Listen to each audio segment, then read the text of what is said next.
Hello guys, it's Sendou here again. So just gonna talk about something of a new feature in the game today. So if you don't know, we got a 4.0 patch today, which is always typically if you think about patches, the number point something is always the bigger patch than point number. So definitely indicating that they think of this as a big patch, which is I think pretty interesting because it's a bit light on the content compared to some of the previous patches. I think one theory is that they're still gonna like show some more content in the second patch coming in early October. But one thing I really found nice about this patch is definitely the changes to the spectator mode.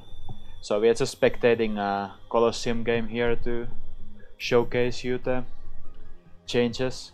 But what is happening right now is actually something of a new feature for the spectator mode. So it's actually called auto mode or whatever. I'm calling it auto mode. Basically what it's doing is I'm not touching the controller, right? So it's all automatic with some nice algorithms deciding what it's gonna show. So of course in the long run you're gonna see how good the algorithm actually is. But from limited testing, it does seem pretty good. It definitely seems good enough, and it does catch some like nice plays, like you see Long getting nice direct there. So this is, I think, very big. Like, there's a couple different aspects that I want to touch here. First one is of course like, well, there's often cases where you have a guy spectating that is also controlling camera and casting. So it's actually kind of hard to have attention to do both at the same time. Like, you only can do really like one thing well and the other thing is kind of gonna suffer. So if this is good enough, which I think it is, then even in solo casting you could have more attention to just casting, I think. Now that's gonna be like case in quite a few like smaller tournament casts that only one person is gonna be available, so that's nice. And also stuff like, you know, cameraman also needs breaks sometimes. Sometimes you just gotta go do something in the middle of the game. So, you know, you can just turn off that auto mode and let the algorithm control the camera for you. And also, from our testing, if you have two spectators, actually what's gonna happen is that they're gonna see the both screen. So this is pretty big because I've been trying to cast with Sorin, and often the problem is that we see different things. So we are talking about different things, and that's confusing for the viewer, of course, because, you know, they might hear Sorin talking about something that they're not seeing on the screen. So if both the casters are enabling the auto mode, you can make sure that they're seeing the same thing. So I think that's gonna be pretty big. And yeah, just for capturing footage, this is of course very nice. I know some people actually have second Switch just for this purpose.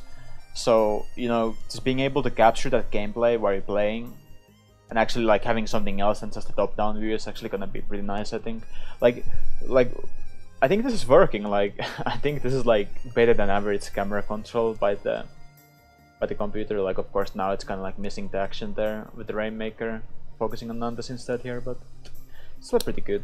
So yeah, that's one part of it. And second part is, you might have noticed the numbers on the upper half of the screen.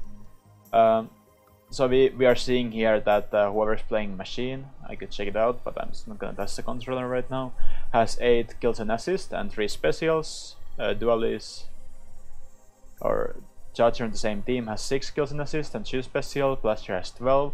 So we kind of get an idea of how well the players are doing in each team, which I think is super nice for the casters. Have more to talk about. Also for the viewer, it's interesting to see like, okay, I'm actually gonna see how each player is doing in the middle of the game. Like from kills and assists and special, you get a pretty good idea of how the player itself is doing. What's the narrative of the game? Is one backliner doing really great? Is one Slayer struggling? Stuff like this. Like, it's gonna be easier to point these things out, and yeah, more stats is more fun in my opinion. So it's nice to see that they're doing this sort of stuff. And of course we also see the special count, which is actually very big in my opinion, because it just tells you the narrative of the game really.